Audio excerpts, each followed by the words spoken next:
Hi. This is Anna Imagination with the Healing Garden. Welcome to Shifting Perspectives. And if you are new to my channel, I'm a philosopher, psychologist, sociologist of 30 years. So I just got a question.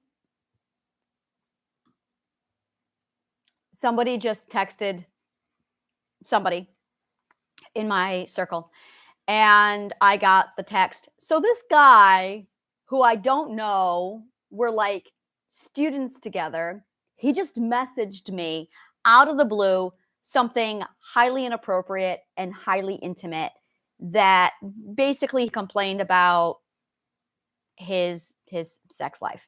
And she's like, "What the hell is this?" So, this is what I like to call narcissist fishing. Narcissist fishing is one of my favorite topics.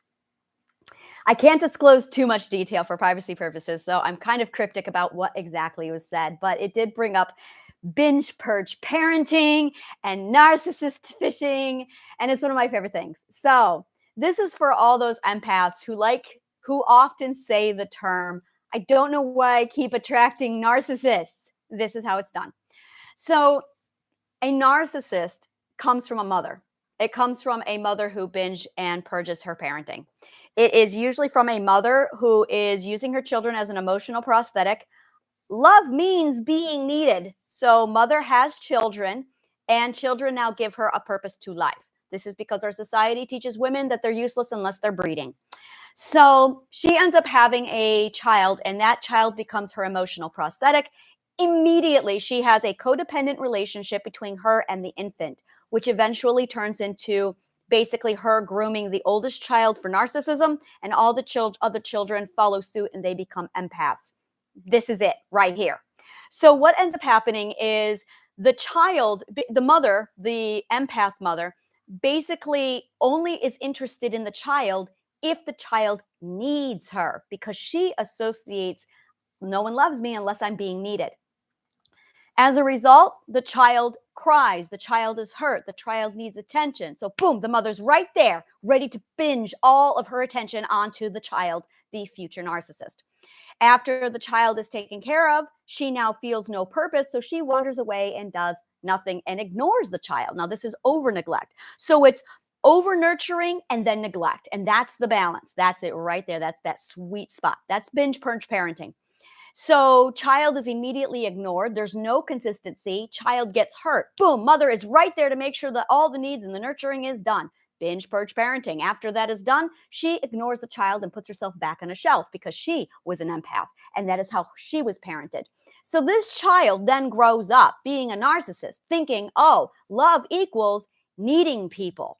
So if I need somebody, then they're going to pay attention to me. This is done so deeply subconsciously that they're unaware of it. No, narcissists are not intentional. They have no idea what they're doing.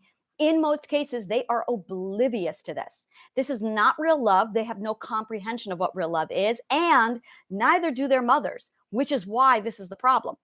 In the meantime, her other children are basically playing second fiddle to the needs of the narcissist. So they get shelved, they get scapegoated, and they get dumped aside and forgotten until they really need something, and they realize that love means being needed. It's only when their mother needs them do they realize, oh, look at that.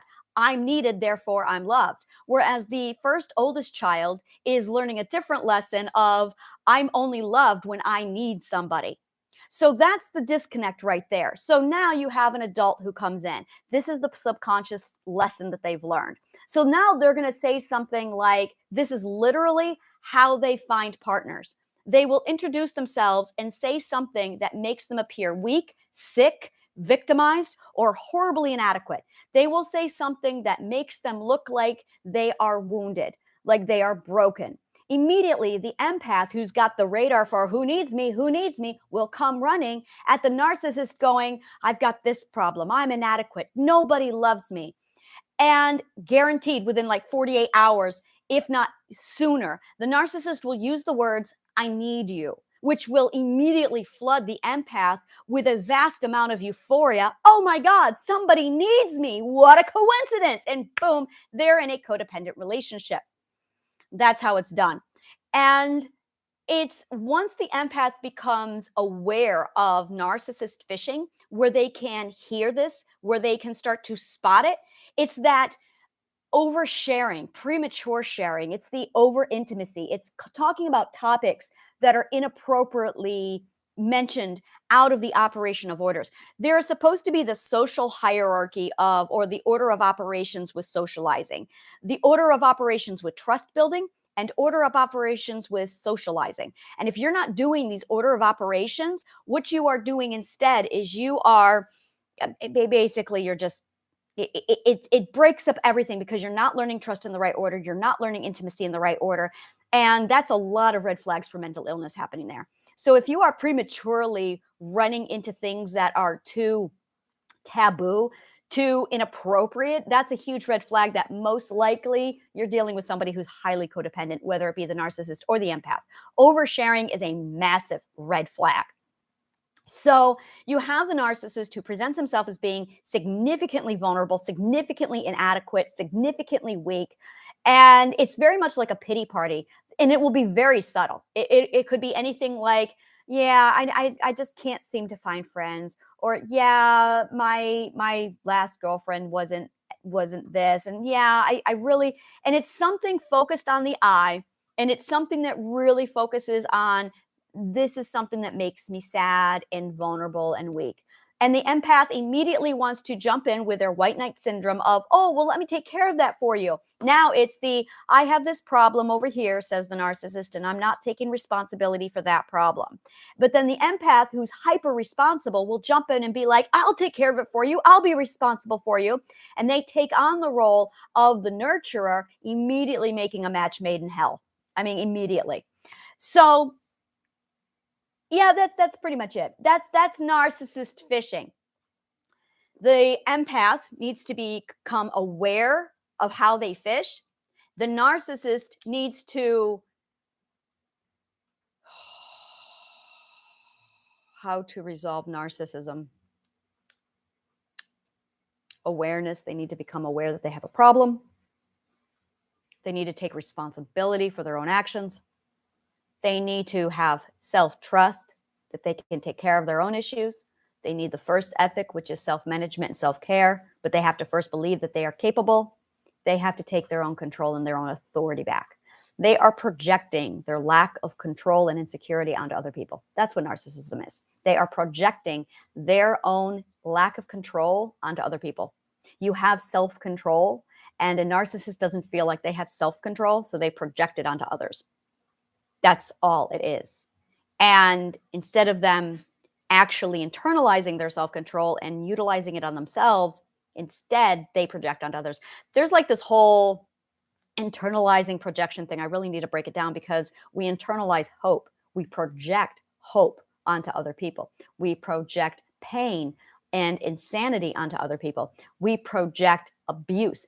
Everyone knows we project abuse onto other people, but we also project hope. We project dreams. We project control. We project expectations onto other people. We project love onto other people. We also project into ourselves. That's not the same as internalizing.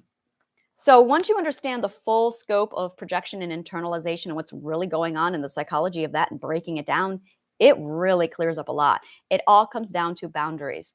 Understanding the boundaries and understanding how far you can push something and what should be your problem.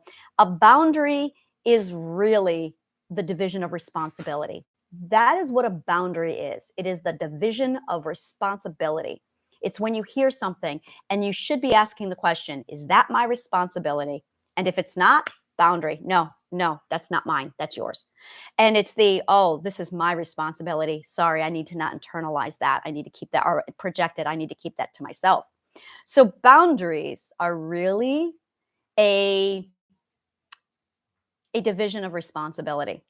And the more you practice using boundaries, what you're really doing is practicing the division of responsibility. If you love shit like this, like, subscribe, follow, comment below. Let me know what part of the show resonates with you. And if you want to learn more about what I do, take a look at my Linktree account. Thank you so much. And may the kindest of words always find you. I love that.